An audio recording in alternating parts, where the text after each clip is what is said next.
it was a tough merger because this is probably the largest banking type of merger really, because both banks were of comparable size, and I think we've sort of achieved the entire integration process in practically the shortest period of time, in just about 15 odd months.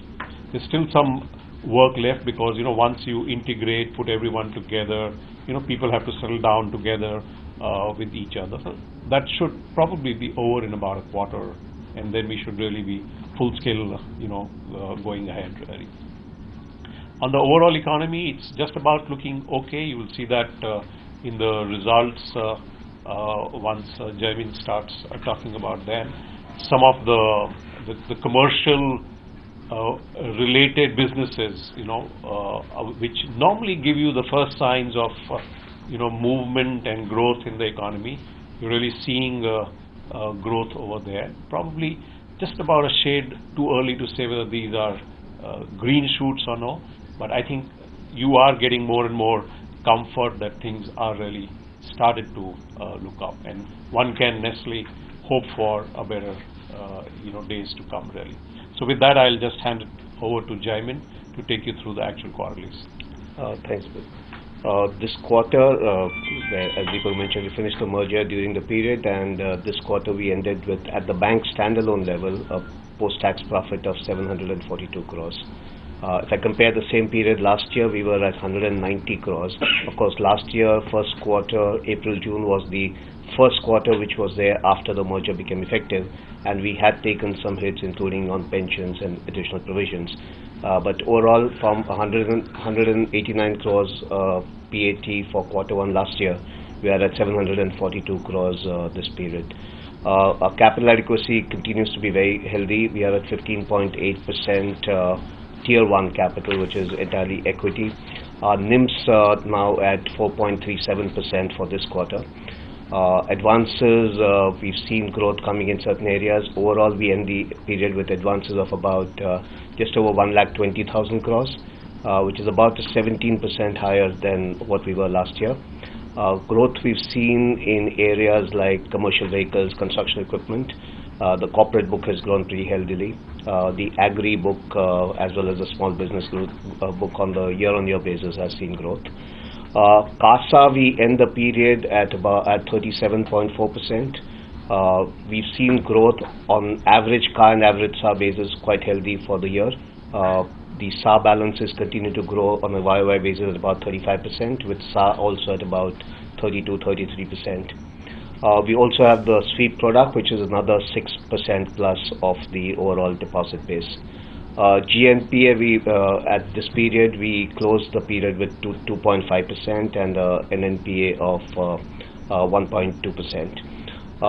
Overall, our cost of the savings deposit for this period is at 5.5%. At the consolidated level, this quarter we ended with 1,067 crores, which compares with 517 crores for the same period last year. Apart from the bank, other contributors, Kotak Prime at 120 crores, Kotak Life at 71 crores. The mutual fund related businesses bring in 20 crores. Kotak Mahindra Investments at 40 crores, and the securities business at about 60 crores. Advances across the group overall at 1,47,000 crores, and at the end of the day we now would be at overall net worth of about over 34,000 crores. NIM at the consolidated level also mirroring what we have at the bank, it's about 4.37%. So that's been broad highlights for this quarter. So if you see basically post-merger, I think most of the parameters are reasonably well in control, and you will probably now see them improving significantly thereafter. So for example, if you look at cost to income, the cost to income when we started, ING Vysya was at 58%, we were at about 54 odd percent. Post combining the two entities, the cost to income now is practically close to about 50-51%. So significant movement over there. If you look at ROAs, before the merger we were at about 1.92%. ING Vaishya was at about 1.05. The combined one was 1.2. And you can see now post-merger integration having completed, the ROA is really inching up, and it's now about 1.5. So we expect it to, continue moving up. So all the benefits arising out of that are what you're really getting to see. Speak about the NIM. You've seen significant improvement, 4.37, as opposed to last year was around 4.18. No, last year we were about the same number. It's about the same. NIM has been about the same. But the synergies, how do you see that improving your NIM going?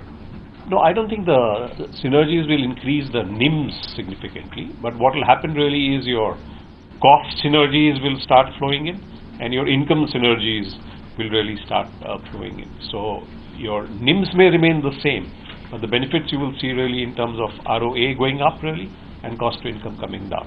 And the other thing, of course, on the liability side, if you see, we've sort of managed to maintain the pace of growth on the both the savings account and the current account really. This is good times, but this is Vijay from ET now. So if you could just throw some light on the credit offtake, as you're rightly mentioning, you're seeing some positive signs coming, particularly in the commercial. So also if you could say the breakup in terms of retail and commercial, how it's panning out. And secondly, also sir, if you could just throw some light on the NPAs, how the outlook, because although it's a very marginal increase that we see, but how do you see that going forward? Add to this question, sir, you have reduced the provisioning for this quarter. So that's a direct reflection of the NPA positioning. No, NPA last year is not necessarily comparable because it was post-merger. Last year we had mentioned that we have post-merger there are a large base of assets which are under stress. So we would be taking provisioning through the year and maybe part of this year also. So that is essentially that piece. So that piece will progressively come down. But generally, if you see the NPA position, I think it is sort of stabilized. Yeah, maybe you're seeing marginal increase in the SME segment now. Yeah, right up to now it was really the large corporate, middle corporates which were really impacted. Now you're seeing some of that reflect also in SMEs really, but it's still not very significant really. On growth really, the commercial piece is showing signs of distinct change in growth really. Yeah, the corporate also, parts of corporate have definitely started showing signs of growth. The consumer part was always growing well. Yeah, most of the consumer businesses were even last year growing at about 25% plus really. How much of the loans is in SMA2 as of now, and can you give some color on how that bank project is doing? Yeah, sure. SMA2. Our SMA2 at this period outstanding is about 474 crores. And last quarter was 474 crores, that's it. Last quarter was how much? Was 155. And this bad bank, is there a sizable rundown in the... No, sizable is a wrong word to use really. No, that takes time, yeah, because I think the key issue really on the bad bank side, and this probably is true for most of the banking system really, is it is taking more time than one had envisaged to recover. Yeah, it is taking more time through the legal process. It is also taking more time through the entire financial processes really. And then this time round, I think the underlying value of the assets, yeah, is weaker really. So it will definitely take more time this time.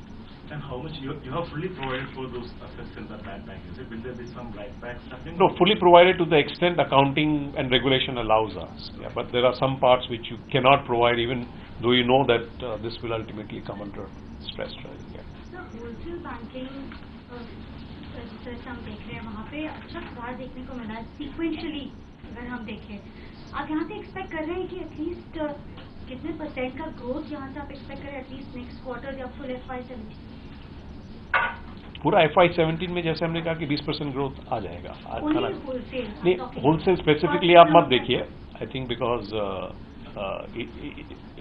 Difficult हो जाता है commercial consumer और wholesale में breakup करना but overall bank का 20% के करीब आ जाएगा कंज्यूमर थोड़ा ज़्यादा रहेगा इसमें से पूरे में से सो होलसेल मार्जिनली 20 से कम हो सकता है बट 20 के आसपास ओवरऑल ग्रोथ रेट लगता है आराम से आ जाएगा सर अगर आपके रिटेल पोर्टफोलियो के बारे में बात करें तो आपने काफी अग्रेसिवली रिटेल पोर्टफोलियो में एंट्री की थी, पुणे में आपने अपनी ब्रांचेस खोली थी, तो सर आगे चलते हुए अगर आप बता सकते हैं कि इस बार ये ब्रांचेस ओपन नहीं की थी, बेसिकली मर्जर की वजह से अपने आप ही हो गई थी. Find us on Facebook at facebook.com/etnow and don't forget to click the like button. You can also follow us on Twitter at etnowlive.